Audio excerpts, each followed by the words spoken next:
Hello everyone, आप सभी का अंकुश एकेडमी में स्वागत है और मैं प्रियंका। आई होप आप लोग सब अच्छे होंगे और आपकी एग्ज़ाम की तैयारी भी अच्छे से चल रही होगी। आज का जो क्लास है उसमें हम लोग जानेंगे आधुनिक भारत का इतिहास। इसमें फर्स्ट पार्ट हो चुका है, आज हम लोग जानेंगे सेकेंड पार्ट। इसमें वन लाइनर में क्वेश्चन दिया हुआ है, आप इसको रिवीजन के तौर पे अच्छे से पढ़ सकते हैं। एक बार वीडियो देखने के बाद अगर इसका पीडीएफ से अगर रिवीजन करेंगे तो सारा क्वेश्चन कहाँ से बनता है वो आपको पता चल जाएगा। तो आई होप इस वीडियो को आप लोग पसंद करेंगे और ज़्यादा से ज़्यादा इसको शेयर करेंगे। चलिए शुरू करते हैं। फर्स्ट है इसमें सिख खालसा सेना रंजीत सिंह के शासन में बनाई गई थी। ये जो सिख खालसा सेना है ये किसके शासन काल में बनाई गई थी? तो रंजीत सिंह के शासन काल में बनाई गई थी।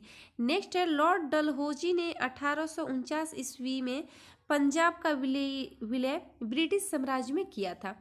ये जो लॉर्ड डलहौजी है इन्होंने 1849 ईस्वी में पंजाब का विलय ब्रिटिश साम्राज्य में किया था। नेक्स्ट है सारागढ़ी युद्ध 12 सितंबर 1857 ईस्वी को लड़ा गया था। ये जो सारागढ़ी युद्ध है ये कब हुआ था? तो 12 सितंबर 1857 ईस्वी को लड़ा गया था। इस युद्ध में 21 सिख सैनिकों ने 1000 अफगानियों का सामना किया था। ये जो युद्ध हुआ था उसमें 21 सिख आदमी हजारों अफगानियों का सामना किए थे। नेक्स्ट है स्वामी दयानंद सरस्वती द्वारा 1875 ईस्वी में बम्बई में आर्य समाज की स्थापना की गई। ये पॉइंट काफ़ी इम्पोर्टेंट है कि आर्य समाज की जो स्थापना की गई थी ये स्वामी दयानंद सरस्वती के द्वारा 1875 ईस्वी में 1800 तथा 1877 ईस्वी में इसका मुख्यालय लाहौर में बनाया गया। और इसका मुख्यालय कहाँ बनाया गया था? तो लाहौर में इसका मुख्यालय बनाया गया था। इनके विचार इनकी प्रसिद्ध पुस्तक सत्यार्थ प्रकाश में वर्णित है। इनका जो प्रसिद्ध पुस्तक है वो कौन सा है? सत्यार्थ प्रकाश। स्वामी दयानंद को उनके धार्मिक सुधार प्रयासों के कारण भारत का मार्टिन लूथर कहा जाता है। भारत का जो मार्टिन लूथर कहा जाता है वो किसको? स्वामी दयानंद सरस्वती को कहा जाता है। स्वामी दयानंद सरस्वती का मूल नाम जो था वो मूल शंकर था। क्या था? मूल शंकर स्वामी दयानंद सरस्वती का नाम था। पॉइंट है वेदों की ओर लौटो का नारा दयानंद सरस्वती ने दिया था। ये नारा किसने दिया था? तो दयानंद सरस्वती ने दिया था। नेक्स्ट है अलीगढ़ आंदोलन के संस्थापक सर सैयद अहमद खां थे। अलीगढ़ आंदोलन के संस्थापक कौन थे? तो सर सैयद अहमद खां थे। सैयद अहमद खां 1875 ईस्वी में अलीगढ़ में एक एंग्लो मुस्लिम स्कूल या मोहम्मडन एंग्लो ओरिएंटल स्कूल की स्थापना की थी। ये जो सर सैयद अहमद खां थे इन्होंने 1875 में अलीगढ़ में एंग्लो मुस्लिम स्कूल या फिर एंग्लो ओरिएंटल स्कूल की स्थापना की थी। 1920 तक यह केंद्र अलीगढ़ मुस्लिम विश्वविद्यालय के रूप में स्थापित हो गया और 1920 तक यह केंद्र जो था वो अलीगढ़ मुस्लिम विश्वविद्यालय के रूप में स्थापित हो गया। नेक्स्ट है अलीगढ़ में स्थित जामिया मिलिया इस्लामिया विश्वविद्यालय के प्रथम कुलपति हकीम अजमल खां थे। ये जो अलीगढ़ में है जामिया मिलिया इस्लामिया विश्वविद्यालय, इसका जो प्रथम कुलपति थे वो कौन थे? हकीम अजमल खान थे। नेक्स्ट है नए भारत का पैगंबर राजा राम मोहन राय को कहा जाता है। नए भारत का पैगंबर किसको कहा जाता है? तो राजा राम मोहन राय को कहा जाता है। नेक्स्ट है राजा राम मोहन राय ने सती प्रथा के विरुद्ध एक ऐतिहासिक आंदोलन का आयोजन किया था। सती प्रथा के विरुद्ध जो आंदोलन चलाया था वो किसने चलाया था? राजा राम मोहन राय ने। नेक्स्ट है 19वीं शताब्दी में सबसे पहले शुरू किया जाने वाला सुधार आंदोलन जो था वो ब्राह्मण समाज था। कौन था? ब्राह्मण समाज। और ब्राह्मण समाज की जो शुरुआत की थी वो किसने की थी? राजा राम मोहन राय ने।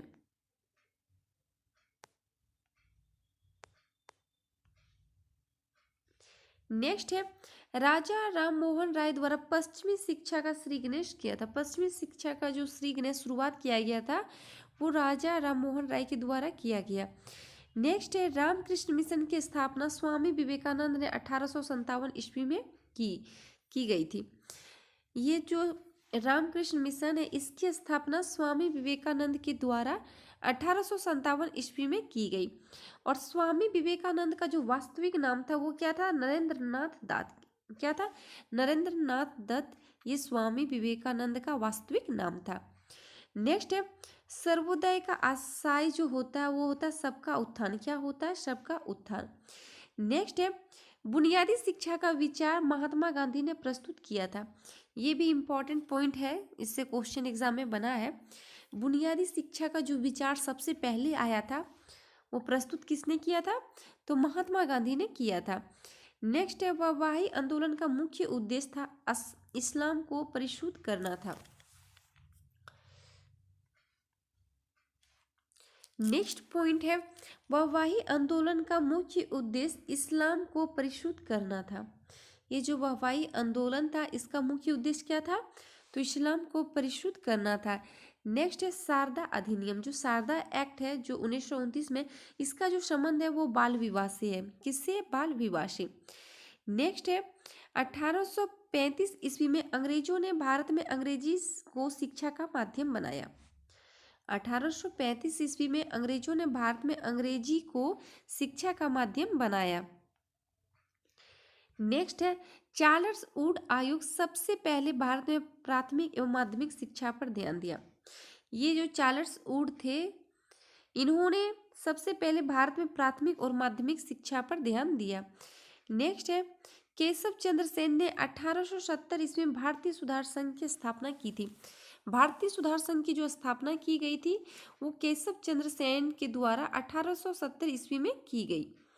नेक्स्ट है, भारत की थियोसॉफिकल सोसाइटी की स्थापना मैडम वालावेस्टकी ने की थी। किसने? मैडम वालावेस्टकी ने भारत में थियोसॉफिकल सोसाइटी की स्थापना की थी। नेक्स्ट है, 1873 ईस्वी में ज्योतिबा फूले ने सत्यशोधक समाज का गठन किया था। सत्यशोधक समाज का जो गठन किया गया था वो ज्योतिबा फूले के द्वारा 1873 ईस्वी में किया गया। नेक्स्ट है, नवाब अब्दुल लातिम खान को बंगाल में मुस्लिम पुनर्जागरण के जनक के रूप में जाना जाता है। बंगाल में मुस्लिम पुनर्जागरण के जनक के रूप में किसको जाना जाता है? तो नवाब अब्दुल लतीफ खान को। नेक्स्ट है, भारत का प्रथम हिंदी समाचार पत्र कौन था? उद्दंत मार्दट था। ये जो उद्दंत मार्दट है ये भारत का प्रथम हिंदी समाचार पत्र था। नेक्स्ट है, लीडर हिंदुस्तान एवं अभ्युदय का समाचार पत्र का संबंध मदन मोहन मालवीय से था। किससे था? मदन मोहन मालवीय से। नेक्स्ट है, 1852 ईस्वी में सत्य प्रकाश नामक समाचार पत्र गुजराती भाषा में करसनदास मूलजी द्वारा प्रकाशित किया गया था। ये जो सत्य प्रकाश है ये गुजराती भाषा में करसनदास मूलजी के द्वारा प्रकाशित किया गया। नेक्स्ट है, भारत में प्रकाशित होने वाला पहला साप्ताहिक समाचार पत्र बंगाल गजट था। भारत में प्रकाशित होने वाला जो साप्ताहिक समाचार पत्र था वो कौन था? बंगाल गजट था। नेक्स्ट है, an introduction of the dreamland नामक पुस्तक के लेखक कौन है? तो इस पुस्तक के जो लेखक हैं वो भगत सिंह है। कौन है? भगत सिंह है। नेक्स्ट है, अनहैप्पी इंडिया नामक पुस्तक के लेखक लाला लाजपत राय है। कौन है? अनहैप्पी इंडिया पुस्तक के लेखक जो हैं वो लाला लाजपत राय है।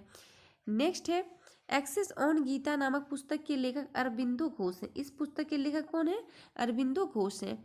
नेक्स्ट है, वंदे मातरम पत्रिका के संपादक अरविंद घोष, न्यू इंडिया के बिपिन चंद्र पाल, युगांतर के भूपेंद्र नाथ दत्त और संध्या के ब्रह्मवादम उपाध्याय थे। ये सब कभी कभी बुक से रिलेटेड ऑथर पूछ लिया जाता है, खासकर ये सब, तो इस चीज़ को आप लोग ध्यान से देखिएगा।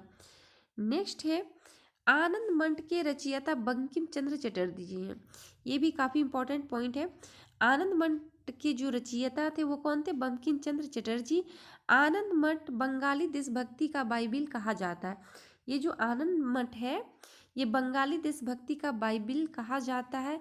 यह पुस्तक 1773 ईस्वी से 1800 ईस्वी तक हुए सन्यासी विद्रोह पर आधारित है। ये जो आनंद मठ है ये पुस्तक सन्यासी विद्रोह पर आधारित है। हमारा राष्ट्रीय गीत वंदे मातरम इसी ग्रंथ में संकलित है। हमारा जो राष्ट्रीय गीत है वंदे मातरम, वो किस ग्रंथ में संकलित है? तो आनंद मठ में ही संकलित है। और आनंद मठ के जो रचयिता हैं वो कौन है? बंकिम चंद्र चटर्जी। इतना पॉइंट याद रखिएगा क्योंकि एग्जाम में क्वेश्चन बनते हैं। स्वतंत्रता के पूर्व हुए किसान आंदोलनों में सबसे बड़ा कृषक छापामार युद्ध तेलंगाना आंदोलन ने देखा था। किसने? तेलंगाना आंदोलन ने देखा था। नेक्स्ट है the Indian war of independence पुस्तक के लेखक वी.डी. सावरकर हैं। इस पुस्तक के जो लेखक हैं वो वी.डी. सावरकर हैं। नेक्स्ट है राष्ट्रीय संघर्ष के दौरान मराठी के प्रसिद्ध समाचार पत्र केसरी का संपादक बाल गंगाधर तिलक थे। कौन थे? केसरी का संस्थापक नेक्स्ट है राष्ट्रीय संघर्ष के दौरान मराठी के प्रसिद्ध समाचार पत्र केसरी, इसका जो संस्थापक थे वो कौन थे? बाल गंगाधर तिलक। और जो ये केसरी है वो मराठी का प्रसिद्ध समाचार पत्र था। नेक्स्ट है यंग इंडिया और हरिजन के जो संस्थापक थे वो कौन थे? महात्मा गांधी थे। नेक्स्ट है ब्रिटिश इंडिगो बागान मालिकों के अत्याचारों का वर्णन करने वाला प्रसिद्ध जो नाटक है वो नील दर्पण के लेखक दीनबंधु है। ये भी क्वेश्चन बहुत बार एग्जाम में पूछा गया है। नील दर्पण के लेखक कौन है? तो दीनबंधु है। नेक्स्ट है उपन्यास नील दर्पण का अंग्रेजी अनुवाद मधुसूदन दत्त ने किया था। ये जो नील दर्पण उपन्यास है इसका अंग्रेजी में अनुवाद किसने किया है? तो मधुसूदन दत्त ने किया है। नेक्स्ट है रविंद्रनाथ टैगोर द्वारा लिखित गीत जन गण मन सर्वप्रथम 1912 में भारत भाग्य विधाता नाम से प्रकाशित हुआ था। कब ये प्रकाशित हुआ था? 1912 में। और ये किसके द्वारा लिखा गया है? तो रविंद्रनाथ टैगोर के द्वारा लिखा गया है। नेक्स्ट है गांधी जी को सबसे पहले राष्ट्रपिता जो कहा गया था वो सुभाष चंद्र बोस के द्वारा कहा गया था। किसके द्वारा? सुभाष चंद्र बोस के द्वारा कहा गया। नेक्स्ट है सत्य परम तत्व है और वह ईश्वर है। यह कथन किसका है? तो ये जो कथन है वो गांधी जी का है। किसका? गांधी जी का। नेक्स्ट है पश्चिमी भारत के धार्मिक सुधारक गोपाल हरि देशमुख को लोकहितवादी कहा जाता है। ये जो गोपाल हरि देशमुख थे इनको लोकहितवादी कहा जाता है। नेक्स्ट है लेडी विथ द लैम्प के नाम से फ्लोरेंस नाइटिंगेल विख्यात है। ये भी क्वेश्चन एग्जाम में पूछा गया है कि लेडी विथ द लैम्प के नाम से किसको जाना जाता है? तो फ्लोरेंस नाइटिंगेल को जाना जाता है। नेक्स्ट है इकबाल जिंदाबाद का नारा किसने दिया था? तो ये नारा भगत सिंह ने दिए थे। नेक्स्ट है महात्मा गांधी को अर्धनग्न फकीर, यहाँ पे गलत है। महात्मा गांधी को अर्धनग्न फकीर किसने कहा था? तो विंस्टन चर्चिल ने कहा था। किसने? विंस्टन चर्चिल ने महात्मा गांधी को अर्धनग्न फकीर कहा था। यहाँ पे ये रॉन्ग दिया हुआ है। नेक्स्ट है ब्रिटिश साम्राज्यवाद के दौरान भारत का आर्थिक अफवाह का सिद्धांत दादा भाई नेरोजी ने प्रस्तुत किया था। ये जो ब्रिटिश साम्राज्य के दौरान भारत का आर्थिक अफवाह ये किसने सिद्धांत प्रस्तुत किया था? तो दादा भाई नेरोजी ने इस सिद्धांत को प्रस्तुत किया था। नेक्स्ट है भारत से ब्रिटेन की ओर संपत्ति के अपवहन का सिद्धांत दादा भाई नेरोजी ने प्रतिपादित किया था। ये जो संपत्ति के अवहन का सिद्धांत ये भी दादा भाई नेरोजी ने प्रतिपादित किया था। नेक्स्ट है ब्रिटिश हाउस ऑफ कॉमन में चुने जाने वाले पहले भारतीय दादा भाई नेरोजी थे। ये जो दादा भाई नेरोजी थे वो ब्रिटिश हाउस ऑफ कॉमन में चुने जाने वाले पहले भारतीय थे। नेक्स्ट है ब्रिटिश संसद का सदस्य का बनने वाला पहला जो भारतीय थे वो भी दादा भाई नेरोजी थे। कौन थे? दादा भाई नेरोजी। नेक्स्ट है भारत में राष्ट्रीय आय का आकलन सबसे पहले दादा भाई नेरोजी ने किया था। दादा भाई नेरोजी जो थे उनसे कभी कभी अगर क्वेश्चन पूछा जाता है तो यही 4-5 टॉपिक से क्वेश्चन पूछा जाता है। तो इस चीज़ को आप लोग अच्छा से देखिएगा क्योंकि दादा भाई जो नेरोजी थे इन्होंने ही भारत में सबसे पहले राष्ट्रीय आय का आकलन किए थे, राष्ट्रीय आय का। और ये जो दादा भाई नेरोजी थे इनको महान वृद्ध पुरुष कहा गया है। महान वृद्ध पुरुष किसे कहा गया है? तो दादा भाई नेरोजी को ही कहा गया है। नेक्स्ट है धरती सभी लालच के लिए नहीं बल्कि सभी की आवश्यकताओं की पूर्ति के लिए पर्याप्त साधन उपलब्ध कराती है। ये कथन किसका है? तो ये कथन महात्मा गांधी का है। किसका? महात्मा गांधी का है।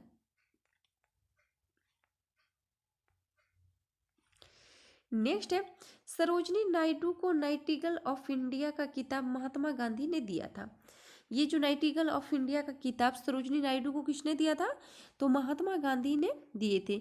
नेक्स्ट है, रानी मेरी प्रथम का उपनाम ब्लडी मेरी था। कौन था? ब्लडी मेरी। नेक्स्ट है, पिस्तौल और बम इकबाल नहीं लाते, बल्कि इकबाल की तलवार विचारों की शान पर तेज होती है और यही चीज थी जिसे हम प्रकट करना चाहते हैं। यह कथन जो है वो किसका है? भगत सिंह का ये कथन दिया हुआ है। नेक्स्ट है, भगत सिंह ने 1926 ईस्वी में नौजवान सभा की स्थापना की। नौजवान सभा की जो स्थापना की गई वो भगत सिंह के द्वारा 1926 ईस्वी में की गई। नेक्स्ट है, वर्षों पहले हमने नियति के साथ एक वादा किया था, अब वह वादा पूरा करने का समय आ गया। ये शब्द 14 अगस्त 1947 की आधी रात को जवाहरलाल नेहरू ने कही थी। ये भी काफ़ी इम्पोर्टेंट है और ये एग्जाम में एक बार क्वेश्चन बना है। तो ये किसने कहे थे? तो जवाहरलाल नेहरू ने कहे थे। नेक्स्ट है, सरदार वल्लभ भाई पटेल को भारत के लौह पुरुष के नाम से जाना जाता है। ये जो वल्लभ भाई पटेल थे इनको भारत में लौह पुरुष के नाम से जाना जाता है। बरदोली की महिलाओं ने उन्हें सरदार की उपाधि थी। उनको सरदार की उपाधि कहाँ की महिलाओं ने दी थी? तो बारदोली की महिलाओं ने उन्हें सरदार की उपाधि दी थी।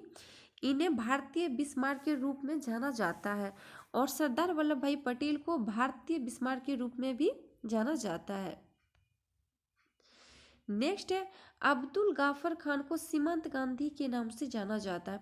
अब्दुल गाफर खान थे, इनको सीमांत गांधी के नाम से जाना जाता है। नेक्स्ट है, मदन मोहन मालवीय को महामना के नाम से जाना जाता है। ये जो मदन मोहन मालवीय थे इनको महामना के नाम से जाना जाता है। नेक्स्ट है, जब महात्मा गांधी की हत्या हुई थी तब अल्बर्ट आइंस्टीन ने कहा था, कोई विश्वास नहीं करेगा कि ऐसे शरीर और आत्मा वाला कोई आदमी इस धरती पर चला था। जब महात्मा गांधी की हत्या हुई थी तो अल्बर्ट आइंस्टीन ने क्या कहा था कि कोई विश्वास नहीं करेगा कि ऐसे शरीर और आत्मा वाला कोई आदमी इस धरती पर था। नेक्स्ट है, भारत छोड़ो आंदोलन के दौरान महात्मा गांधी ने करो या मरो का नारा दिया गया था। और ये जो भारत छोड़ो आंदोलन ये कब हुआ था? तो 1942 में हुआ था और उस टाइम महात्मा गांधी ने करो या मरो का नारा दिए थे। नेक्स्ट है, भागवत गीता का अंग्रेजी में अनुवाद करने वाला पहला यूरोपियन चार्ल्स विल्किंस था। भागवत गीता का जो अंग्रेजी में अनुवाद हुआ है वो किसने किए हैं? तो चार्ल्स विल्किंस ने किए हैं। नेक्स्ट है, महात्मा गांधी ने भागवत गीता को अपनी माता कहा है। ये जो भागवत गीता है ये महात्मा गांधी ने इसको अपनी माता कहा है। नेक्स्ट है, प्रसिद्ध क्रांतिकारी वीर सरफरोशी की तमन्ना अब हमारे दिल में है। इसकी रचना राम प्रसाद बिस्मिल ने की थी। कौन की थी? राम प्रसाद बिस्मिल ने। नेक्स्ट है, नवजीवन समाचार पत्र का संपादन गांधी जी ने किया था। नवजीवन समाचार पत्र जो है इसका संपादन गांधी जी ने ही किए थे। नेक्स्ट है, मौलाना अबुल कलाम आज़ाद ने 1912 ईस्वी में एक उर्दू साप्ताहिक अल हिलाल शुरू किया था। अल हिलाल किसके द्वारा शुरू किया गया था? तो मौलाना अबुल कलाम आज़ाद के द्वारा। किंतु भारत सरकार द्वारा 1914 ईस्वी में उस पर प्रतिबंध लगाया गया और 1914 ईस्वी में उस पर प्रतिबंध लगा दिए जाने के कारण 1915 ईस्वी में अल बलाग की स्थापना की। उसके बाद जब इस पे प्रतिबंध लग गया तो उसके बाद 1915 ईस्वी में अल बलाग की स्थापना की गई। नेक्स्ट है, स्वराज हमारा जन्मसिद्ध अधिकार है और मैं इसे लेकर रहूंगा। यह जो कथन है प्रसिद्ध, ये लोकमान्य बाल गंगाधर तिलक का है। किसका है? बाल गंगाधर तिलक का। और ये बहुत बार एग्जाम में क्वेश्चन बना हुआ है। नेक्स्ट है 1924 ईस्वी में भीमराव अंबेडकर ने बम्बई में वृद्ध हितकारिणी सभा का गठन किया। बाद में उन्होंने मराठी पाक्षिक बृहत्कृत भारत का आरंभ किया। ये किसके द्वारा किया गया था? तो भीमराव अंबेडकर के द्वारा। कब? 1924 ईस्वी में। नेक्स्ट है, the loyal Muhammadans of India sir Syed Khan द्वारा लिखित एक समाचार पत्र था। ये जो समाचार पत्र है ये सर सैयद खान के द्वारा लिखित एक समाचार पत्र था। नेक्स्ट है गुलामगिरी पुस्तक के लेखक जो हैं वो ज्योतिबा फूले हैं, और ये भी बहुत बार एग्जाम में क्वेश्चन बना हुआ। नेक्स्ट है डिस्कवरी ऑफ इंडिया पुस्तक के जो लेखक हैं वो कौन है, जवाहरलाल नेहरू। ये सब काफ़ी इम्पोर्टेंट पॉइंट है, इस चीज़ को आप लोग जरूर देखिएगा। नेक्स्ट है विंग्स ऑफ फायर पुस्तक के लेखक कौन है, तो एपीजे अब्दुल कलाम। एपीजे अब्दुल कलाम का जो प्रसिद्ध बुक है वो कौन है, विंग्स ऑफ फायर। नेक्स्ट है माय एक्सपीरियंस विद ट्रूथ के जो लेखक हैं वो महात्मा गांधी। इस पुस्तक के जो लेखक हैं वो कौन है, महात्मा गांधी। नेक्स्ट है 1908 में अंग्रेजों द्वारा गिरफ्तार कर लिए जाने के बाद बाल गंगाधर तिलक को मांडले जेल में रखा गया था। कहाँ पे रखा गया था, मांडले जेल में रखा गया था। नेक्स्ट है भगत सिंह, राजगुरु और सुखदेव को 23 मार्च 1931 को फांसी दी गई थी, और उनको ये फांसी 1928 में लाहौर संयंत्र मामले में संडार्स की हत्या के कृत्य के लिए फांसी दी गई थी। उनको ये जो फांसी पड़ा था 23 मार्च 1931 को, ये 1928 ईस्वी में जो लाहौर संयंत्र मामला हुआ था, तो उसकी वजह से भगत सिंह, राजगुरु और सुखदेव को तीनों को एक साथ फांसी दी गई थी। इसीलिए 23 मार्च को शहीद दिवस के रूप में जाना जाता है। ये अगर इस वीडियो को आप लोग देखिएगा तो आपको खुद पता चलेगा कि क्वेश्चन कहाँ से बनता है। ये जो आज का जो सेशन है वो काफ़ी इम्पोर्टेंट है, तो आप लोग से रिक्वेस्ट है आप इसको ज़रूर देखिएगा और इसको अपने दोस्तों के साथ भी शेयर कीजिएगा, क्योंकि आप लोग के डिमांड से ही मैं इस चीज़ को पढ़ा रही हूँ। तो आप लोग प्लीज़ सपोर्ट कीजिए, और आजकल वीडियो आप लोग देखते भी नहीं हो, शेयर भी नहीं करते हो, तो रिक्वेस्ट है कि आप लोग वीडियो को देखिए और ज़्यादा से ज़्यादा शेयर कीजिए। और हमारे चैनल पे जो नए हैं, जिन्होंने अभी तक मेरे चैनल को सब्सक्राइब नहीं किया है, तो आप मेरे चैनल को सब्सक्राइब कीजिए। फिर न्यू जनवरी से आपको मेरे चैनल पे प्रैक्टिस सेट मिलेगा, क्योंकि अगर अभी से ही प्रैक्टिस चलते रहेगी तो ये जो झारखंड सीजीएल एग्ज़ाम है वो होगा ही। ऐसा नहीं है कि वो एग्ज़ाम एकदम कैंसिल ही हो गया, वो एग्ज़ाम होगा, फिर उसका नया डेट, नया नियोजन नीति के तहत वो एग्ज़ाम लिया जाएगा। तो आप लोग को अगर पक्का सीट आपको चाहिए कि हमको लेना ही है झारखंड में जॉब, तो इस समय जो अभी समय है उस समय का फ़ायदा उठाइए और ज़्यादा अच्छे तरीके से तैयारी कीजिए। Thank you.